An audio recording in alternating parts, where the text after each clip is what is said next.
aku sempat ke toilet dulu di Samuel. Nggak sempat. Mau ditemenin nggak sama Samuel?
Shalom, kita akan berhitung dari nomor 50 dimulai.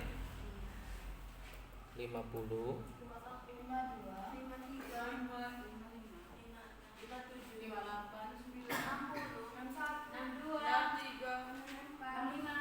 Satu,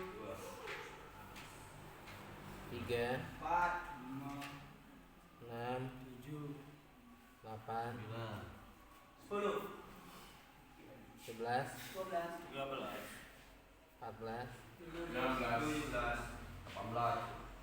19 20.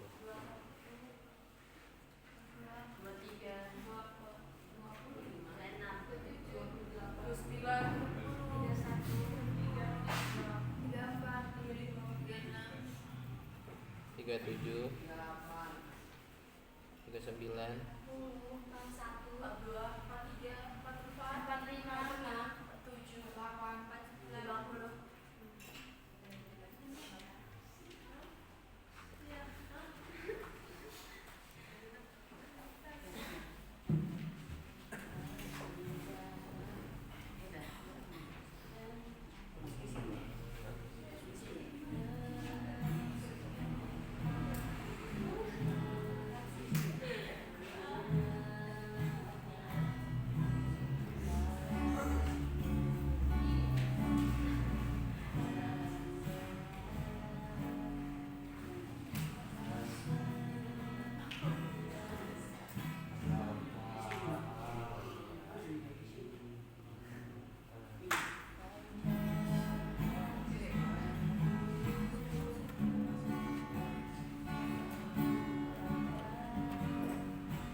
ini kamarnya si Haikal. Asep Eldon Haikal.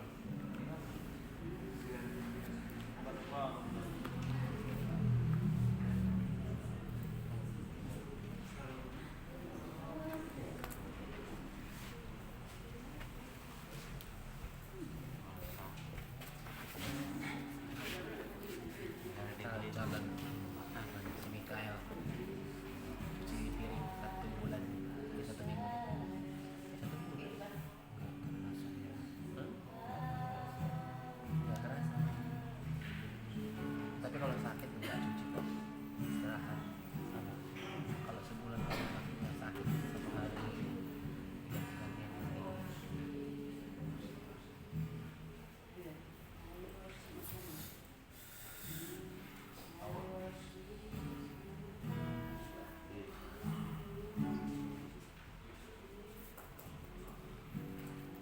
Yang mau ke toilet boleh ke toilet.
Shalom. Sapa kanan kirinya, katakan selamat pagi. Siap. Oke, sebelum kita memulai ibadah kita, ada baiknya kita taat teduh dan berlutut kepada Tuhan. Taat teduh dimulai.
dalam melayani, hati yang sungguh dalam menyembah Tuhan.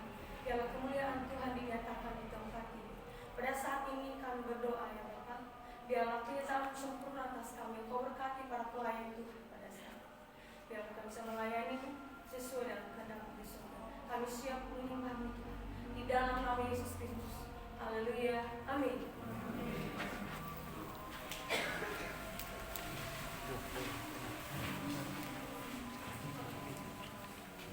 Sebelum kita mendengarkan firman Tuhan, ada baiknya kita bernyanyi firman-Mu berkata tahu.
siap belajar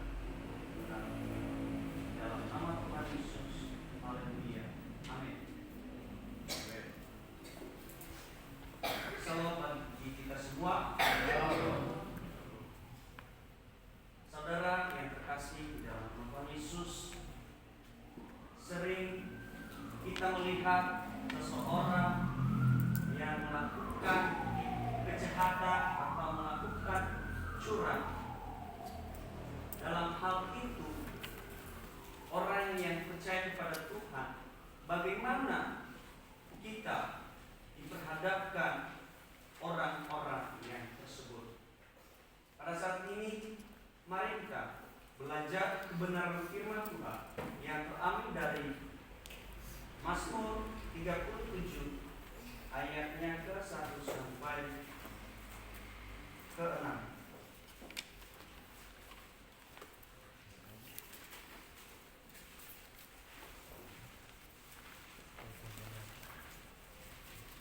Sekali lagi, Mazmur 37 ayatnya pertama sampai ke-6.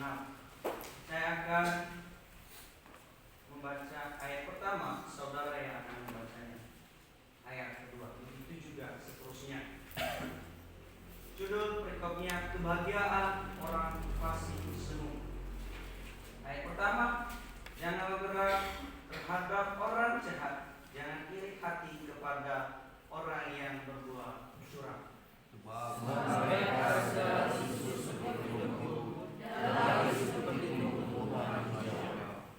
Ayat ketiga, percayalah kepada Tuhan dan lakukan yang baik, tinggallah di tanah ini dan berlakulah setia.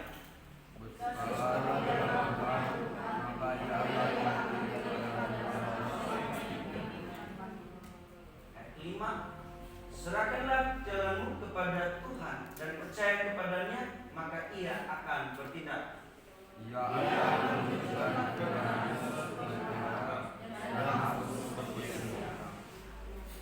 Amin. Saudara, kitab Mazmur ini yang akan ditulis oleh Daud sendiri, ini sebagai merupakan bagian dari Mazmur yang termasuk Mazmur ini termasuk memiliki hikmat yang berisi nasihat bagi umat Tuhan ketika mereka melihat orang fasik tampak berhasil dan hidup makmur, sementara orang benar sering mengalami kesulitan. Pada masa itu, situasi kehidupan bangsa Israel tidak stabil. Seringkali terjadi ketidakadilan, penindasan, dan keberhasilan. Orang-orang yang tidak takut akan Tuhan, keadaan ini dapat menimbulkan rasa iri hati. Iri hati, marah, atau kekecewaan dalam hati orang benar. Oleh karena itu, Daud menasihatkan orang-orang yang percaya kepada Tuhan agar mereka tidak panas hati, agar mereka tidak melakukan iri hati kepada orang fasik. Tema yang akan saya sampaikan pada pagi ini, saudara, yaitu sikap hati orang percaya di tengah ketidakadilan. Saudara yang terkasih di dalam nama Tuhan Yesus Kristus, ini sebuah permulaan yang terbesar dalam kehidupan iman, yaitu ketika kita melihat ketidakadilan di dunia ini, seringkali kita melihat orang yang jujur justru menderita, tetapi juga ada orang yang curang justru hidupnya berhasil. Orang yang hidup benar justru menderita. Inilah munculnya pertanyaan dalam kehidupan kita. Mengapa orang jahat tampaknya berhasil? Saudara, inilah sebuah pertanyaan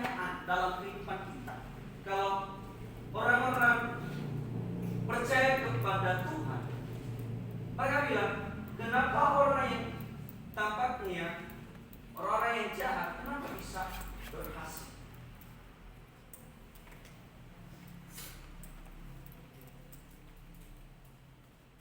Jadi sebenarnya ini sebuah pergumulan, bukan hanya pergumulan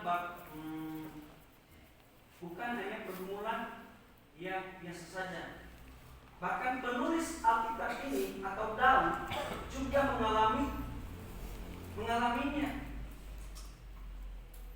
Dan Daud memberikan nasihat hikmah bagi orang yang percaya ketika menghadapi namanya menghadapi keberhasilan orang fasik. Mazmur ini bukan hanya sekedar puisi, saudara. Ini adalah pengajaran dalam teologis tentang bagaimana orang benar hidup di tengah dunia yang tidak adil. Hari ini kita akan melihat dua yang baru yang harus kita miliki, khususnya orang yang percaya kepada Tuhan. Poin yang pertama yaitu jangan iri kepada orang fasik. Kalau kita lihat di ayat 1 sampai 2, dia berkata, Daud ini sebuah peringatan ya. Daud memberikan peringatan, jangan marah, perhatikan, jangan marah karena orang yang berbuat jahat, jangan iri kepada orang yang berbuat curang. Artinya, mengapa Daud mengatakan hal seperti ini? Karena sangat mudah bagi manusia untuk iri ketika melihat orang yang berhasil. Ini yang sering terjadi dalam kehidupan kita sehari-hari. Ketika kita melihat orang yang hidupnya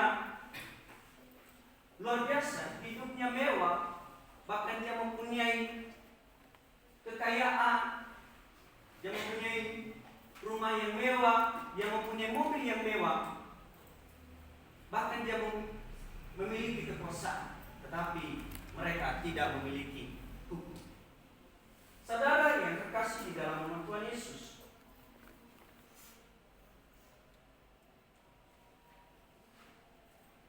orang fasik, mereka tidak memiliki hukum, maka hidup mereka tidak akan keberhasilan untuk selamanya. Hidup mereka hanya sementara.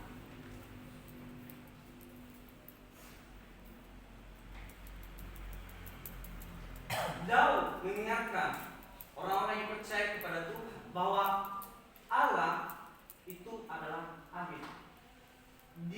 Allah itu dia melihat orang yang sering membuat kejahatan, orang yang membuat curang.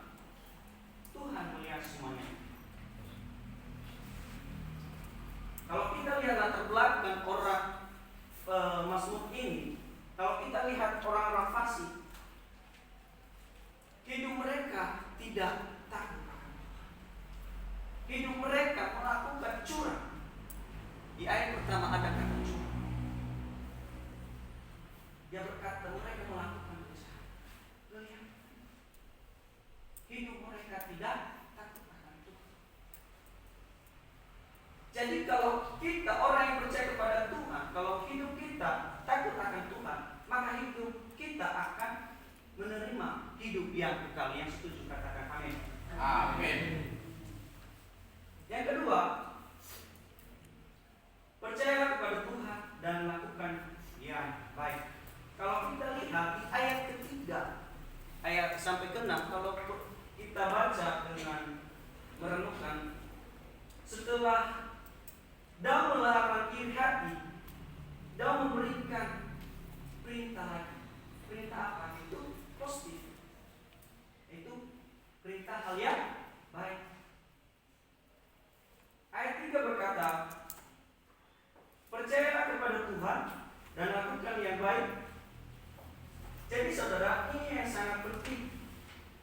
Percaya kepada Tuhan dan hidup dalam ketaatan.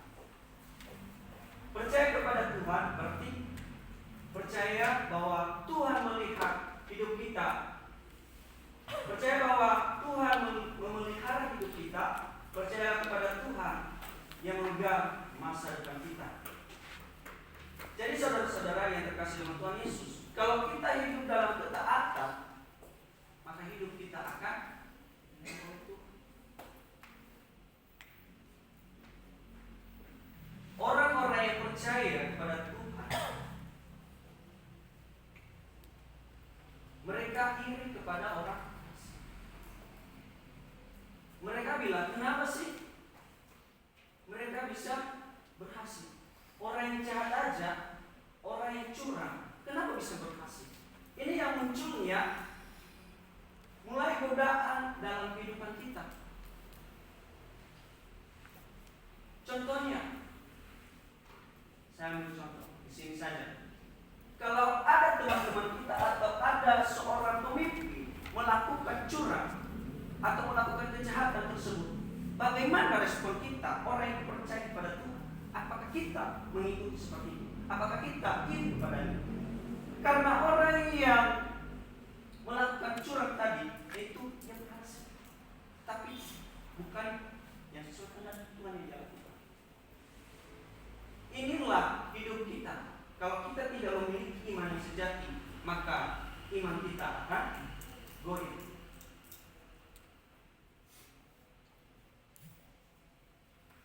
Kalau kita seperti orang di zaman-zaman orang Israel, orang-orang yang percaya kepada Tuhan, mereka mulai munculnya godaan. Bagaimana dengan kita hari ini? Mana yang kita pilih?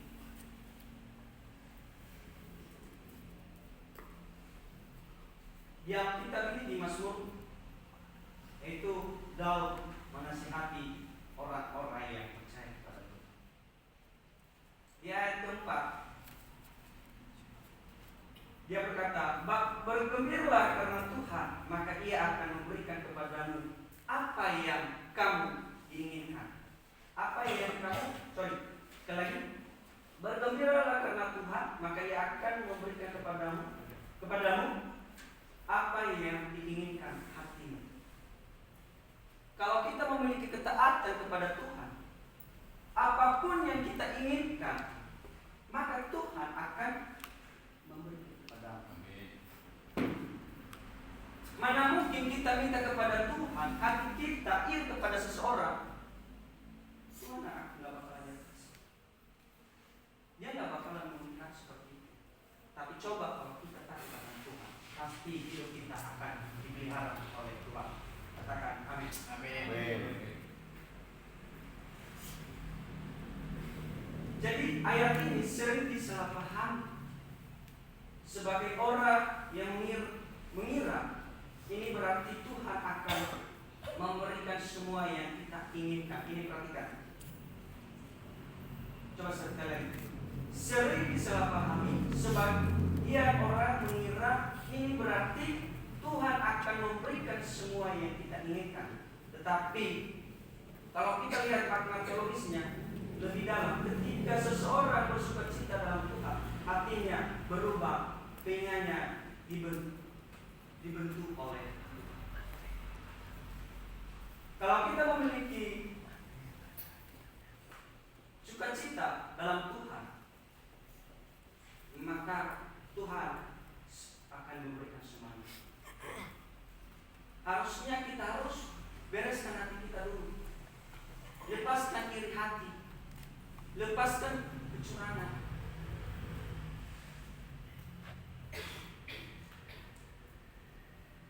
Saudara, pada pagi ini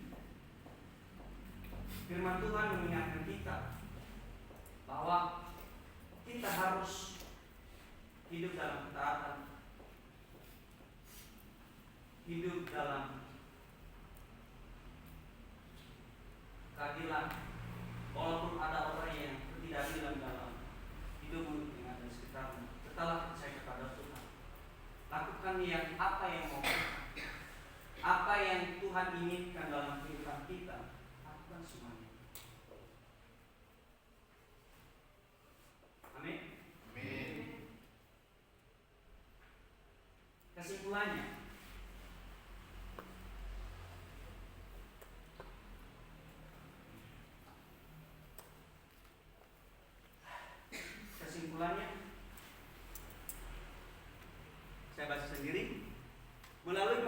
37 ayat 1 sampai 6.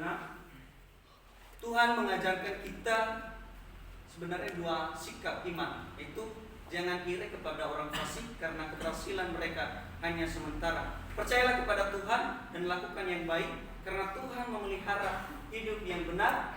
Mungkin hari ini kita sedang diperlakukan tidak adil, bisa pahami, tetapi firman Tuhan mengingatkan kita. Tuhan melihat, Tuhan bekerja, dan Tuhan memegang masa depan kita. Karena itu tetaplah percaya kepada Tuhan, hidup dalam kebenaran, menantikan Tuhan dengan sabar, sebab pada akhirnya Tuhan yang akan menyatakan kebenaran orang benar. Amin. Kita berdoa. Kami bersyukur Tuhan pada pagi ini mengingatkan kami kebenaran firman Tuhan. Biarlah kami tetap percaya kepada Tuhan. Biarlah hati kami, pikiran kami, biarlah kami tidak iri kepada orang-orang yang melakukan kejahatan, melakukan curi, yang tidak sesuai kehendak-Mu. Biarlah hidup kami tetap percaya kepada-Mu. Terima kasih Tuhan. Hamba-Mu berhenti menyampaikan kebenaran firman di depan ini, tetapi saya percaya bahwa orang-orang yang jemaat hari ini yang akan mendengar kebenaran firman, saya percaya pasti mereka akan melakukan kebenaran firman, mereka hidup dalam ketaatan, dan mereka akan menyerahkan hidup ke dalam tangan. Inilah hamba-Mu. Hamba bersyukur, terima kasih, dan kami serahkan ke dalam tangan.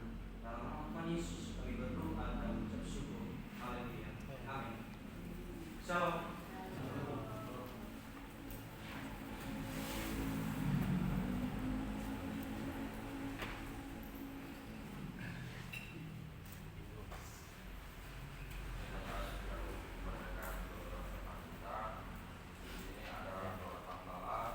Yang pertama keluarga, yang kedua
cuaca yang silih berganti di bangsa kami, kiranya Tuhan menolong dan memberi hikmat kepada pemerintah untuk melakukan yang terbaik bagi bangsa kami. Kami juga berdoa untuk hamba-hamba Tuhan yang terus setia di dalam pemberitaan firman Tuhan, sekalipun ditekan dan keraniannya, Tuhan memberikan roh keberanian dalam memberitakan Injil Yesus Juru Selamat dunia, sehingga banyak jiwa-jiwa yang menerima dan melayani, sehingga Injil Kristus tersebar di Indonesia. Kami juga berdoa untuk pertumbuhan gereja di Indonesia, agar pemerintah melakukan perlindungan di dalam pembangunan gereja-gereja Tuhan sebagai negara yang berlandaskan hukum, agar pembangunan gereja semakin berkembang pesat di negara ini. Semua pokok doa ini kami percaya dan bersyukur dalam nama Tuhan Yesus Kristus. Amin. Kita masih tetap berdoa. Kita berdoa untuk PT Santosa Asijaya.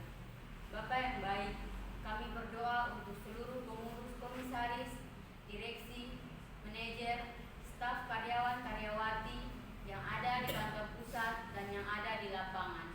Kiranya Tuhan memberikan kesehatan, damai sejahtera dalam melaksanakan tugas dan tanggung jawab, memiliki etos kerja dan penuh dengan rasa syukur kepada Tuhan. Bapak yang baik, kami berdoa untuk pekerjaan Jantek Jabar, Dumai Riau, Sulsel Labar, Banten, zona A dan zona B, dan tagihannya berjalan dengan lancar. Mohon pimpinan dan penyertaan Tuhan untuk seluruh pegawai Jantek agar dapat bekerja dengan aman dan selamat. Bapak yang baik, kami berdoa untuk outsourcing Pertamina di Rangga, kiranya Tuhan memberkati segala pekerjaan yang ada di lapangan, dijauhkan dari kecelakaan kerja. Bapak yang baik, kami berdoa untuk proyek transmisi SUTT 150 KV Cikupa yang pada saat ini penyelesaian. Kiranya Tuhan memberkati tim yang bekerja di proyek ini. Bapak yang baik, kami berdoa untuk proyek Pertamina Kalimantan, kiranya Tuhan menolong untuk proyek ini dan Tuhan memberkati seluruh para pekerja yang ada di lapangan. Bapak yang baik, kami berdoa untuk proyek PGN Jawa Batam, tender-tender di PLN, PUPR, dan Perhubungan. Kiranya Tuhan berbelas kasih agar tender ini bisa kami menangkan. Bapak yang baik, kami berdoa untuk proyek di provinsi, baik swasta maupun pemerintah, agar memberikan tender untuk kami kerjakan. Bapak yang baik, kami berdoa untuk pemasukan dokumen tender pekerjaan pembangunan SUTT 150 KV Karawang, KIIC Margakaya yang telah disubmit. Kiranya Tuhan memberikan kemenangan kepada KSO PT Santosa Asijaya. Bapak yang baik, kami berdoa untuk tender pembangunan SUTT 150 KV Genteng BSI dan SUTT 150 KV Genteng INS Banyuwangi Jember, dan tender pembangunan SKTT 150 KV Cikupanyu TX Cikupanyu INS Jakarta 2. Kiranya KSO PT Santosa Asijaya dapat memenuhi semua persyaratan dokumen tender tersebut. Bapak yang baik, kami mengucap syukur karena PT SAJ telah lulus dari tahap prakualifikasi ke tahap kualifikasi. Berdoa agar tender pengadaan pekerjaan jasa konstruksi paket 1 SKTM, SUTM, SKUTM, sipil gardu jembatan, dan instalasi gardu dapat dimenangkan oleh PT Santosa Asijaya. Bapak yang baik, kami berdoa untuk tender-tender yang diikuti di SKK Migas baik di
nama Tuhan Yesus Kristus.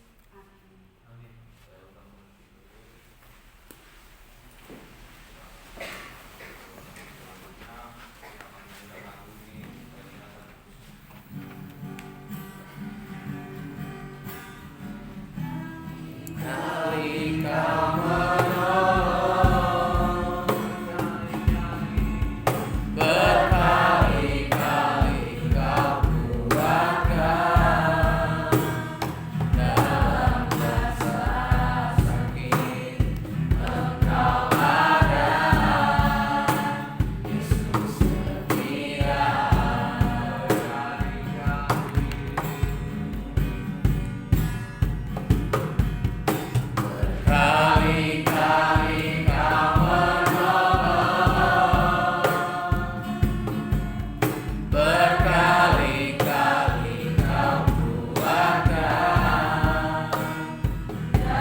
Bapa, dan dimanapun kami akan mempersiapkan diri Bapa untuk tidak mempermalukan nama Engkau Bapa. Kami akan menjadi berkat, kami akan menjadi dampak bagi orang lain Bapa. Kami akan menjadi hikmat bagi orang lain Bapa. Supaya kami bisa membanggakan diri, bukan karena kami memiliki egois Bapa, tapi kami bangga bahwa Engkau siap menolong kami dimanapun berada Bapa. Dan waktu kapanpun kami minta pertolongan Bapa, Engkau selalu ada Bapa. Engkau melebih-lebih dari pertolongan kami Bapa. Engkau tanpa kami meminta Bapa, Engkau telah menolong kami Bapa. Sekian banyaknya persiapan kami Bapa. Semoga ada kemenangan dalam nama Bapa. Bukan dari tepukan tangan manusia-manusia yang untuk menghina Bapa, melainkan manusia-manusia yang berhikmat yang disertai oleh Engkau Bapa. Kami juga berdoa untuk KUB dan teman-teman yang sakit Bapa. Engkau mengangkat penyakit mereka, Engkau melindungi mereka, supaya mereka melakukan aktivitas dengan baik, supaya mengikuti ibadah bersama-sama dengan kami Bapa. Mungkin kami dalam kesepian Bapa, mungkin kami dalam permasalahan Bapa, mungkin dalam don kami Bapa, tekanan membuat kami menjadi takut Bapa, mungkin dalam kondisi cuaca Bapa, Engkau yang menstabilkan Bapa, Engkau mengangkat penyakit-penyakit mereka Bapa, supaya mereka bisa berkumpul bersama kami Bapa, dan menyembah dan memuliakan nama Engkau Bapa, karena Engkau yang berkuasa dari segala apapun, berkuasa dalam segala dunia ini Bapa. Engkau Maha Pencipta Bapa. Kami tahu itu Bapa. Kami tidak berdaya bila tidak ada Engkau Bapa.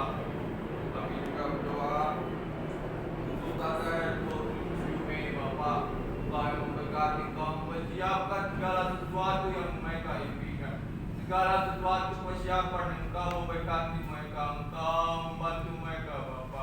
Dalam pertolongan Engkau Bapa, mereka membutuhkan pertolongan Engkau Bapa. Engkau memberi kesehatan kepada mereka, supaya mereka melakukan aktivitas dengan kakak ini Bapa, supaya lebih baik lagi Bapa, supaya lebih berhikmat lagi Bapa, supaya mendapatkan pertolongan yang Engkau impikan Bapa. Engkau yang memutuskan bagi kami Bapa. Kami juga untuk berdoa untuk opung kami Bapa yang telah sakit Bapa. Engkau mengangkat penyakitnya Bapa. Dia yang mengajarkan kami dalam hikmat dan mengajarkan kami dalam kasih Bapa. Mungkin dalam suatu hal kami melihat keadaannya Bapa, kami sangat kasihan dengan keadaan hukum kami Bapa. Engkau memberi kesehatan Bapa, supaya dia bisa mengikuti ibadah sedina bukan Tuhan Bapa, supaya Engkau yang memberi kesehatan kepada hukum kami Bapa, dalam pertolongan Engkau, supaya pekerjaannya selesai dalam Roh Kudus, dalam kuasa Engkau mengangkat penyakitnya Bapa. Kami berdoa dalam nama Tuhan Yesus Kristus. Haleluya, haleluya. Kita tutup doa ini dengan doa Bapa kami demikian. Bapa kami yang di surga, kuduskanlah namamu, datanglah kerajaanmu, jadilah kehendakmu di bumi seperti di surga. Berikanlah kami pada hari ini makanan kami yang secukupnya, dan ampunilah segala dosa-kesalahan kami, seperti kami juga mengampuni orang salah kepada kami. Dan janganlah membawa kami dalam pencobaan, tetapi lepaskanlah kami dari yang jahat. Karena Tuhan yang punya kerajaan dan kuasa dan kemuliaan sampai selama-lamanya. Amin. Silakan duduk.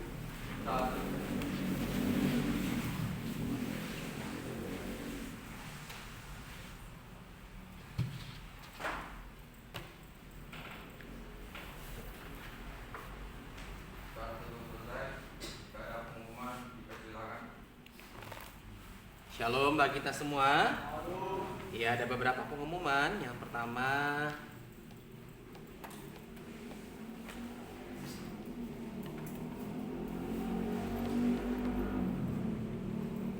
yang pertama adalah WL. Samuel Siregar, menurut kamu sudah melakukan WL dengan baik dan benar? Menurut kamu dulu nih. Ya, tadi sama Siregar Ada beberapa yang tidak dilakukan, yaitu mengucapkan lirik di ref atau dan memberikan kode, gitu ya kan. Kamu kadang kemana, nanti bisa dicek kok di videonya ya, kesalahannya apa saja. Terus itu supaya jadi Sambal Siregar tidak melakukan WL dengan baik. Terus terima kasih untuk pemusik, pengkhotbah. Setiap kali khotbah ini masukan juga dari beberapa pimpinan. Belajar ini kalau untuk semester 4 dan 6 disarankan atau ditegaskan, saya kurang tahu. Ketika berkhotbah, belajar untuk tidak fokus kepada teks yang ada yang kamu bawa, itu ya kan. Kamu bukan berpidato tapi berkhotbah. Jadi paling cuman poinnya saja, terus kamu jelaskan dengan bahasa kamu sendiri, dengan apa, tapi tidak membaca. Kalau membaca itu namanya kamu sedang berpidato.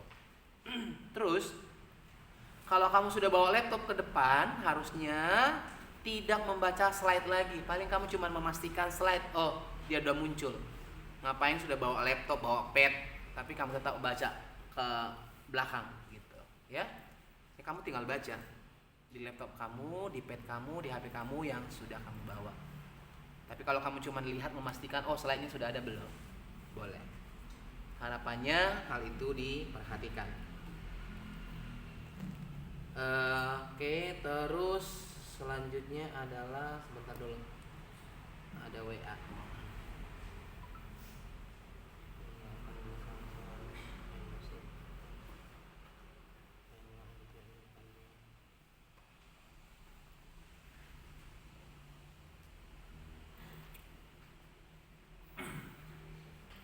Ya. Next pengumumannya adalah sekolah minggu. Sekolah minggu hari ini siapa yang pimpin? Udah ditentukan atau belum? Siapa?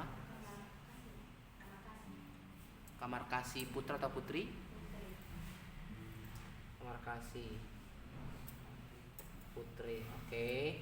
Terus konsekuensi putra. Nah, ini saya tanyakan langsung aja sendiri sebagai ketua asrama. Masalah kunci. Jadi kemarin itu ada estafet dalam penyalahan masalah kunci. Harusnya kunci ini adalah tanggung jawab ketua asrama, tidak melempar sana sini. Jadi atas pelemparan ini ada Larson, ada Christianus, ada Geisler, terus ada Eldon.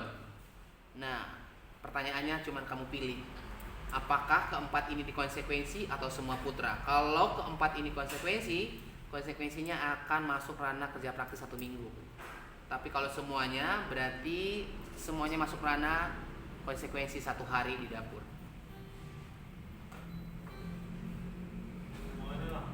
Semuanya. Kalau tidak terima, berarti siapa nih yang nggak terima? Berarti kamu harus hadir di detail. Kalau dari saya, kenapa alasannya saya nggak terima? Dari kemarin saya perhatikan kunci kamar itu ditanggung oleh ketua asrama. Bahkan kemarin saya udah pernah minta sama ketua asrama, saya bilang boleh nggak saya masuk di kamar? Makanya saya nggak terima ini. Boleh nggak saya masuk kamar? Nggak boleh. Kenapa? Saya sampai, apakah boleh diambil kunci? Kalau ada barang yang tertinggal, nggak boleh. Kalau kita keluar di kamar, apakah bisa? Katanya nggak boleh. Berarti tanggung jawab yang telat itu dia tanggung jawab sendiri. Kuncinya itu harus, yang pegang kunci itu adalah ketua asrama. Jangan kemana-mana kuncinya. Oke, ada pendapat lain? Gini loh teman-teman, kemarin itu kenapa saya kasih tanggung jawab langsung saya kasih sama Kristianus, karena di situ Pak Abraham udah masuk. Kayak teman-teman tahu sendiri Pak Abraham gimana kalau memimpin kuliah kan, dia orangnya tegas, dia bilangnya nggak boleh lagi keluar. Akhirnya saya titipin sama Kristianus, dan kebetulan di situ masih banyak yang belum selesai siap. Kalau ibarat kata saya kunci, teman-teman sakit hati nggak? Kalau saya kunci di dalam, terima nggak? Bahkan juga teman-teman ada yang saya tunggu loh, sampai saya sendiri pernah pas masuk Pak Abraham, saya ditegur loh di kelas teologi. Kenapa kamu lama sekali masuk? Dan kali jangan seperti itu ya. Nah gimana? Ya menurut saya nggak apa-apa konsekuensi semua, supaya kedepannya belajar untuk cepat keluar dari asrama, supaya semua ngerasain gitu loh. Biar teman-teman ngerasain juga di posisi saya gitu. Jangan hanya melihat sebuah hal-hal yang melakukan gitu loh, supaya kedepannya juga bertanggung jawab, teman-teman juga mikirin saya gitu. saya juga kuliah juga, saya ada tanggung jawab juga. Jadi jangan hanya memikirkan ego masing-masing. Mungkin itu aja Pak. Ada lagi komentar? Nggak terima saya ya kalau itu tidak konsekuensi menurut saya. Dia bertanggung jawab sesat masuk kuliah apa enggak itu bertanggung jawab besar selaku ketua. Nah dalam hal yang dibilang kuliah mau enggak ini ya urusan ketua dengan yang bersangkutan, teman-teman bersangkutan gitu loh. Karena ada orang yang berusaha cepat jadi dia kena. Yang ngapain dia berusaha cepat? Logikanya contoh saya atau siapapun, ngapain saya cepat masuk kelas atau cepat keluar? Tapi konsekuensi ya sama aja saya yang ngapain saya cepat-cepat. Kalian intinya gitu. Oke, ada lagi yang lain? Bertanggung jawab ketua dan Ada lagi yang lain? Kalau tidak ada, ya sekarang berarti sebelum saya putuskan, jadi menurut Larson bagaimana nih supaya ditetapkan jam berapa keluar dari kamar atau kamar dikunci supaya nanti tidak ada pertanyaan kalau mereka masih di dalam biarin aja nggak usah ikut kuliah. Mau Samuel Siregar pun di dalam, mau teriak dipulangin aja. Jam berapa kamar Putra dikunci? 7.50 aja Pak. Gini ya Pak, ini bawa nama aku nih kan. Bentar, belum selesai. Konsekuensi sama yang enggak konsekuensi kenapa disamakan? Adil atau enggak itu? Iya. Ada yang alas ngambil Alkitab, ada yang ngambil tas, ada yang ngambil sempak. Ini kan saya. Ya, Samuel Siregar. Iya, berarti jam berapa? 7.50 Pak. Tapi nggak ada disclaimer ya. Kalau ada nanti ngambil saya nggak izinin, jangan sakit hati ya. Itu aja. Oke. Kalau teman-teman nggak terima ya, saya kunci benar-benaran. Iya. Dan ada bentar-bentar Alkitabku, dasiku, apa kesulitan yang kayak Siregar itu ya udahlah. Oke. Itu faktanya ya. 7.50 kamar sudah dikunci. Ada yang mau komentar, Putra? Nggak, biar jelas nih. Jangan sampai nanti. Kali ini masih jam kok 7.50 sih, diprotes di sini saja. Jangan nanti kalau dari atas tiba-tiba kalian dikunci di dalam terus protes. 7.50 ada lagi yang komentar? Ya, itu 7.50 emang udah pasti apa kendor. Soalnya kadang nih ya yang saya lihat maaf nih ya, jangan sakit hati ya. Kata dia 7.50, nanti di pelonggar sama dia seminggu oke lah ditaruh 7.50, nanti kedepannya lagi dia kendorin lagi, nggak diperketat lagi gitu. Apakah ini 7.50 untuk fix selamanya atau cuman untuk seminggu? Oke. Jangan kendor. Oke. Jadi Larson supaya tidak jadi bumerang, 7.50 kamu harus konsisten melakukan itu dan kamu bertanggung jawab terhadap kuncinya. Gitu ya. Supaya nanti ini kan cowok-cowok kan logikanya main nih, kritisnya main. Loh kok kemarin diprotes, kok kemarin ditoleransi dan segala macam. Sudah, khusus Putra. Kalau seandainya nanti 7.50 masih ada di dalam, saya kunci, nanti tanggung jawab ya Bapak ya? Iya, saya tanggung jawab. Sama dosen, oke. Saya tanggung jawab. 7.50 kamar Putra sudah dikunci dan dibuka jam 13.00, betul? Betul. Ya, betul.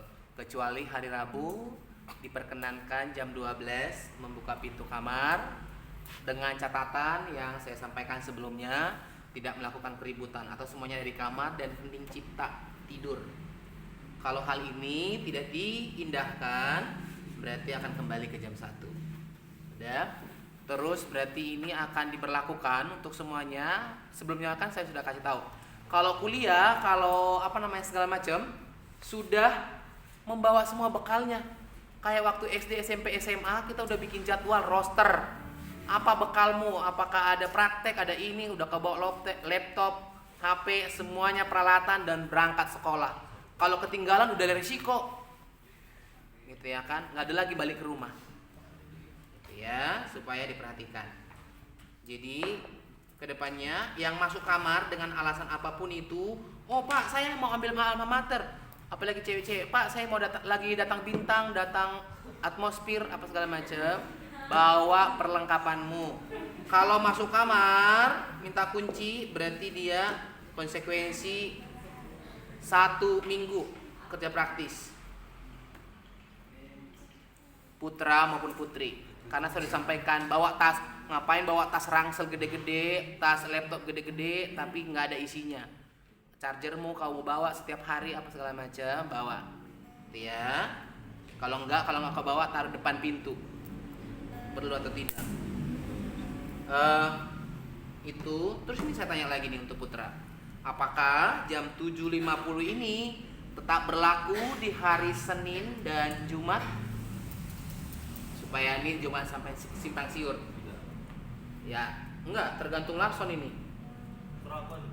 Hah? 50. Tetap ya, jam 7.50 Senin sampai Jumat. Ya. Jadi kalau mau ibadah nih hari Jumat, pas ibadah nggak ada lagi masuk kamar. Setuju kan? Karena resiko yang tadi. Oke. Oleh sebab itu, dengan keputusan ini harapnya diperhatikan. Sudah dikasih tahu ya, Senin sampai Jumat 7.50 Putra sudah dikunci. Nanti kalau masih ada di dalam atau minta kunci, berarti konsekuensinya langsung masuk ranah. Nanti saya yang buka. Gitu. Itu ya. Teriakin aja ke sana. Berarti saya yang buka, berarti dia udah masuk ranah konsekuensi. Jadi yang konsekuensi jadinya Larson dan timnya tadi, keputusannya berarti mereka kerja di dapur 1 hari. Ada 4 orang. Larson, habis itu Christianus, karena kemarin estafetnya kayak gitu. Saya capek kan, Larson, habis itu Christianus, habis Christianus bilangnya Geisler, habis Geisler bilangnya baru Eldon. Cuma 4 setahu saya. Ada lagi kemarin estafet yang dikirim Larson, Christianus, Geisler, dan Eldon.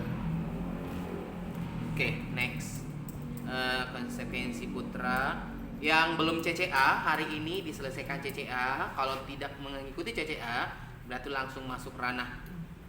Itu ya. Hari ini katanya turnamen tidak ada tahu latihan olahraga. Kelompok vokal grup saya sudah buat, tapi ada revisi dari pakai 3 tadi di WA. Jadwal seminar GSA saya sudah kirimkan juga. Konsekuensi core saya belum bacakan. Nanti kalau sempat. Nah, next laundry. Laundry sebenarnya tidak diperkenakan sama pimpinan, tapi kalau musim hujan kalian saya sendiri yang mengisikan laundry, tapi sebenarnya laundry itu kurang sehat. Ya, kalian bisa searching atau bisa tanya. Banyak kasus-kasus ketika nge-laundry itu jadi penyakit kulit, penyakit apa segala macam. Nah, kalau memang mau disarankan kalau habis laundry harusnya itu tetap digantung supaya aroma kimia atau segala macamnya itu pergi. Itu bisa jadi penyakit. Bisa searching orang yang mengalami sakit gara-gara laundry. Gitu ya.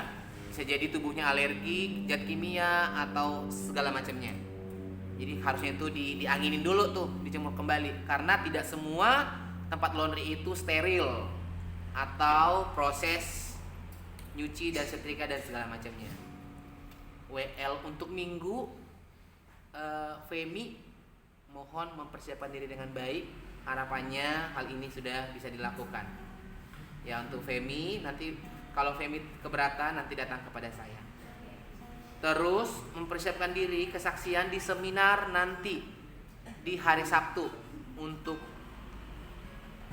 semester 2. Nanti dikoordinir sama Medina. Nah, saya bilang segala satunya saya usahakan kalau kegiatan asrama saya rekam dari awal sampai akhir. Jadi kalau saya pun salah bicara, kemarin saya sudah umumkan, nggak ada, bisa kita cek. Atau hal yang sama, pembicaraan tadi pun kita sudah rekam. Kalau ada nanti kendala atau masalah di kemudian hari. Dan nanti akan saya sampaikan bahwa YouTube asramanya akan dikunci. Jadi yang bisa lihat hanya yang subscribe. Nanti akan saya kirim linknya. Kalau kamu tidak subscribe tidak bisa melihat. Jadi kalau kamu mau lihat bukti nggak bisa, gitu ya. Terus yang hari ini Hubertus sakit, Eldon mohon maaf kamu dianggap tidak hadir karena kamu datang sudah khotbah. Ya, kemarin kita sudah sampaikan yang telat itu adalah mereka yang datang sebelum khotbah, tapi karena sudah khotbah kamu tidak hadir. Terus Asep belum tahu kabarnya sakit atau tidak hadir. Asep. Sakit atau tidak hadir. Yang telat Haikal, Julianto, Mikael, Lia, Itel. Oh iya, Lia sakit. Lia sakit, Itel pasrah. Oke, itu saja pengumumannya. Terus ini sebenarnya ada yang untuk core. Saya bacakan aja sekalian. Ini dianggap telat. Afli, Mita, Berta, Betty, Bintang, Bernike, Christine, Devi, Melvan, Enda, Victoria, Gaby, Glory, Itel, Julianti, Christine, Maria, Marice, Marcelina, Medina, Nenci, Pasra, Tamar, Tiara, Tuti, Yusni, dan Yanti. Saya sudah, Pak. Siapa? Pasrah. Maksudnya sudah apa? Ini yang kemarin latihan core. Iya. Pak. Saya di sini. Udah itu. Oke, ada lagi? Berta sakit. Sebentar. Tuh. Ada lagi? Sebut yang sakit, ada lagi? Udah. Kalau tidak ada yang mau pengumuman? Saya Pak. Oke, shalom teman-teman. Shalom. Sedikit koreksi ya mengenai lagu-lagu tadi. Ada beberapa lagu, ini saya nggak tahu apakah teman-teman menyadarinya. Yang lagu terakhir itu menurut saya nggak teologis ya. Yang pertama sekali itu dari lirik lagunya, meskipun Tuhan tak menolongku. Pertanyaannya, sejak kapan Tuhan tak menolongku? Kita bisa berdiri aja sampai saat ini itu karena pertolongan Tuhan. Itu juga di ending terakhirnya dikatakan berkali-kali kau menolong. Ini apa sih maksudnya penulis lagu ini kan? Dan di tengah-tengahnya itu di situ dikatakan ku tetap memilih dan percaya. Seolah-olah karena perbuatan baik kita Tuhan menolong kita gitu loh. Dan di akhirnya baru berkali-kali kau menolong karena perbuatan baik, karena kebaikan kita, lalu Tuhan menolong kita.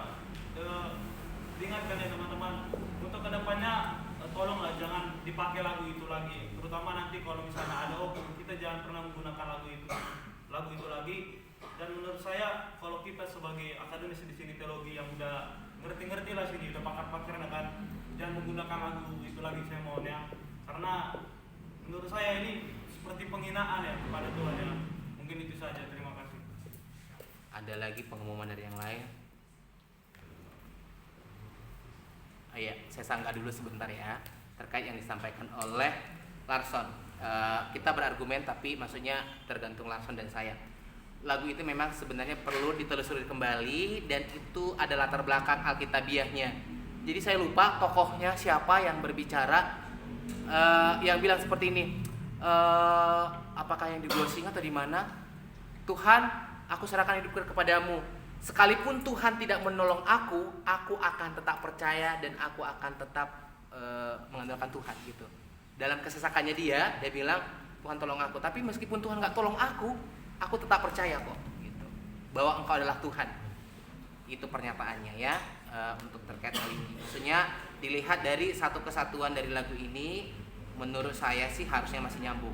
Berkali-kali kau menolong, berkali-kali kau kuatkan dalam rasa sakit, engkau ada tetap setia. Maksudnya berkali-kali kita jatuh, tapi Tuhan itu tetap setia. Gitu sih. Nanti kalau secara personal saya bisa bicara sama Larson, tapi maksudnya saya cuma menyampaikan. Atau ada yang tahu siapa tokoh itu? Oke, pokoknya itu aja. Nanti saya coba searching dan saya akan kasih tahu kembali bahwa peristiwa itu ada di Alkitab. Ada lagi yang pengumuman? Kalau tidak ada, semangat berjuang. Pak, nanti lo bisa Pak. Nah, gimana Kak?